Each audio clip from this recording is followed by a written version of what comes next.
Le Niger est le pays le plus pauvre selon les statistiques des Nations Unies sur l'index de qualité du développement humain dans le monde.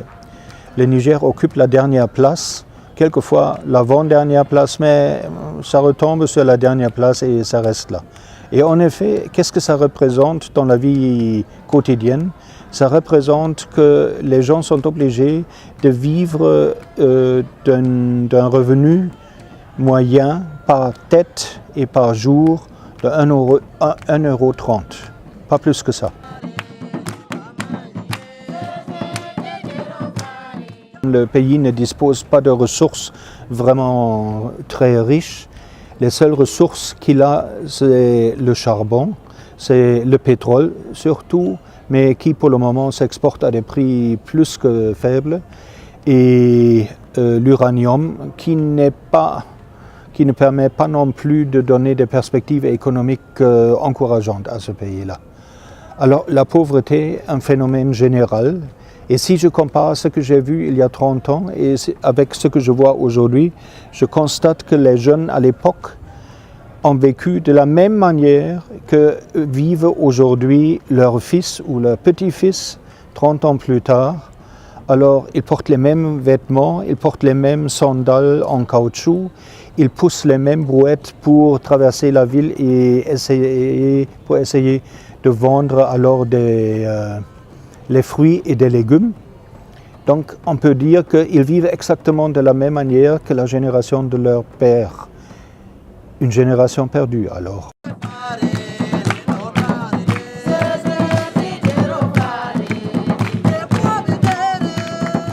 Je suis venu à la mission de Torodi. On va travailler avec les districts d'Espagne, avec des laïcs aussi, dans le point de s'insérer dans la culture du peuple, le germain, le gourmanché.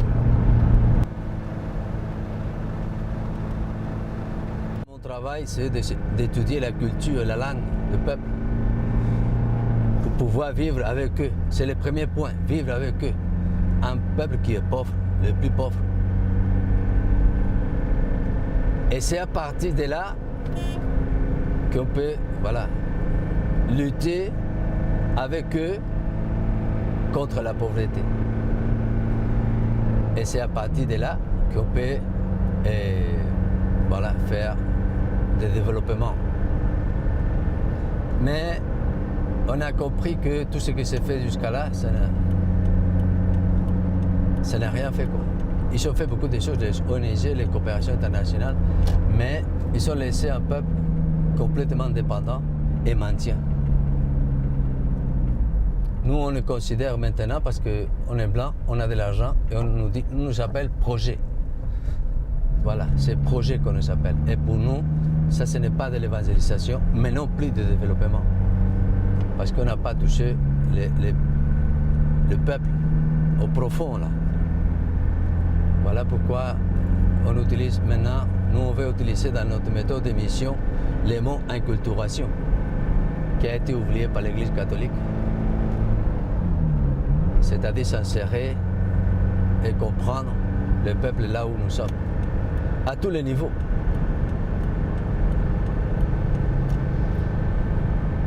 Et c'est à partir de là qu'on peut lutter contre la famine, contre les problèmes de la forêt, de certification.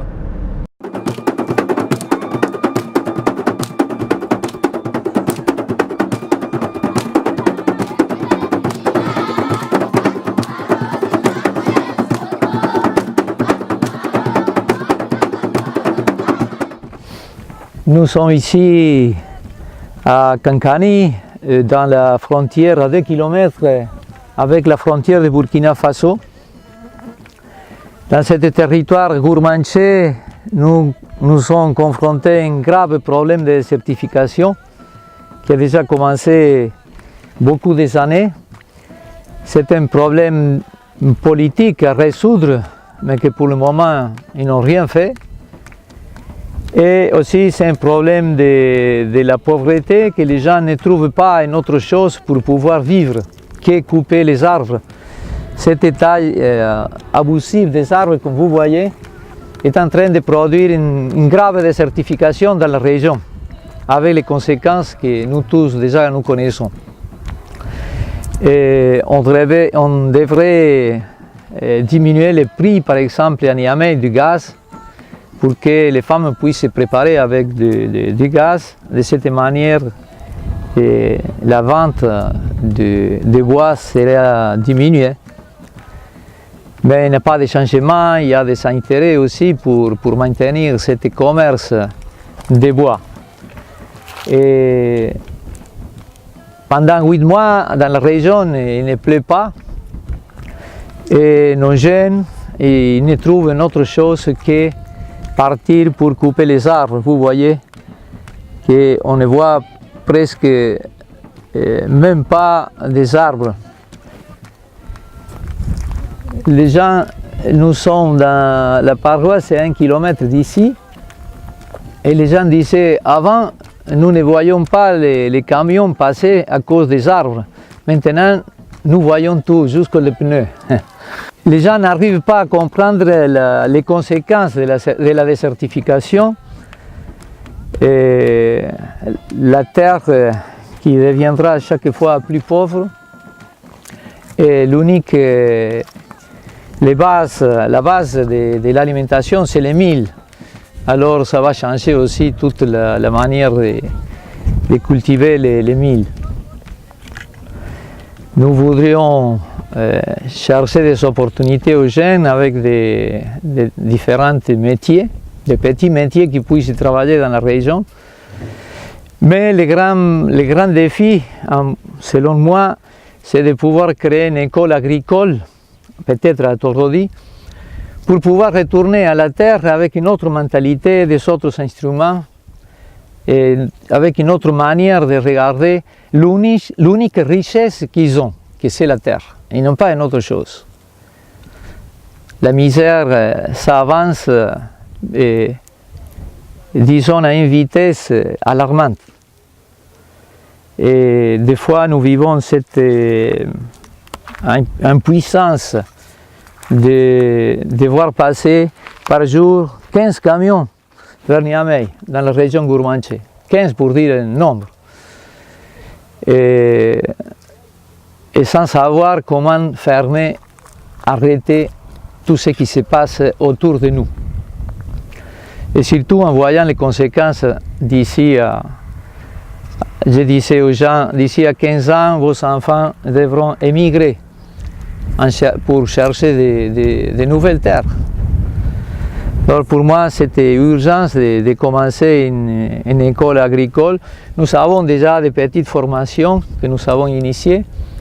Il y a 3 ou 4 sessions que nous avons faites, mais pour le moment, il me semble que c'est trop petit cette mesure pour pouvoir nous confronter à ce grand défi. D'une manière paradoxale, les gens appellent ça projet. Ça c'est l'anti-projet, mais ils l'appellent le projet parce que le gouvernement avait donné l'autorisation de couper les bois secs. Mais comme disait un prêtre d'ici, de Torodi, donnez-moi un hache que je vais te donner des bois secs. On coupe tout. Et nous avons obtenu cette année des microcrédits pour commencer des métiers, pour élever des agneaux et pour introduire les gens à l'alphabétisation, que sans éducation, on ne peut pas combattre la pauvreté. Alors cette possibilité de pouvoir éduquer un peu les gens, d'avoir un autre regard sur la réalité, une autre manière de lutter.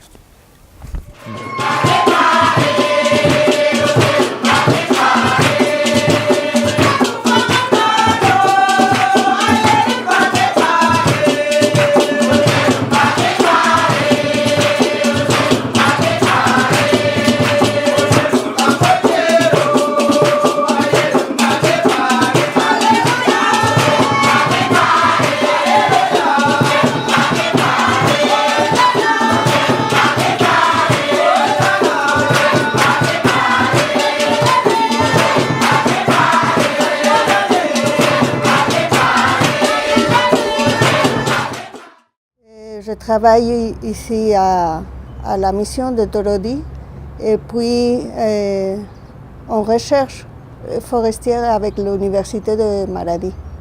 On a un projet de recherche pour voir comment on peut récupérer la végétation autochtone et conserver la végétation existante, surtout les arbres alimentaires, les arbres qui donnent à manger aux gens.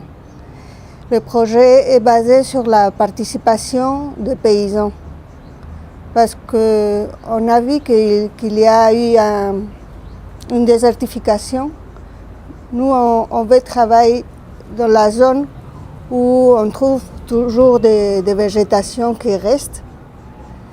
Et la situation est un peu limite ou dramatique, puisqu'il y a eu plusieurs sécheresses qui se sont suivies. Et puis, il y a une pression humaine très forte. Donc, les gens, pour cultiver, ont besoin de couper les arbres. Ils ont besoin aussi pour préparer la cuisine, pour chauffer. Donc, tous ces agents-là ont contribué à la désertification. D'un côté, c'est le climat, et puis d'un autre côté, la pression humaine, avec la pression aussi du bétail.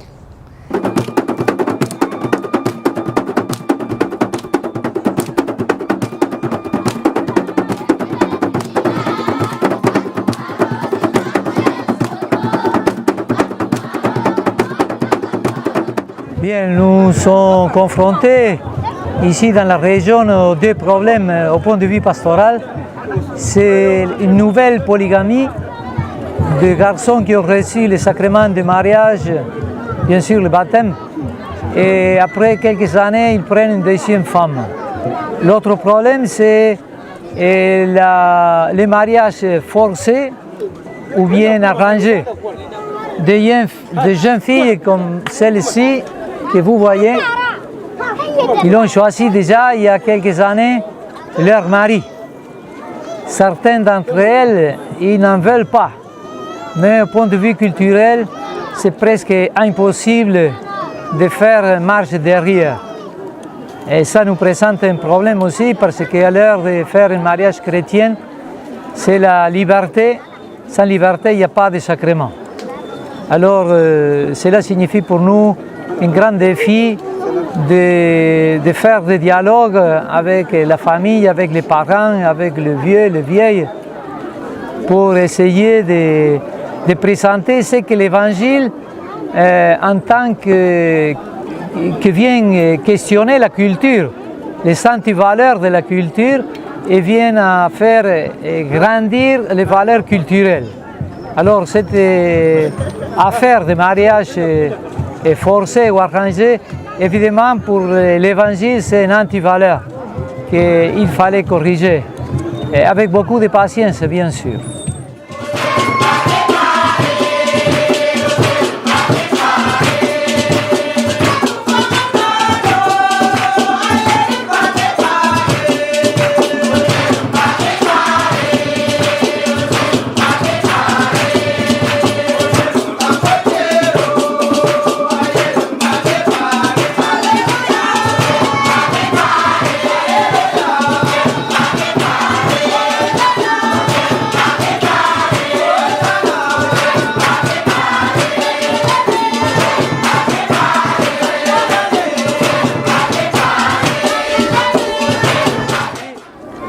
Et que la CEI nous avait donné deux petits projets de 5 000 €, un pour relever les agneaux et pour faciliter l'entrée à l'alphabétisation des filles.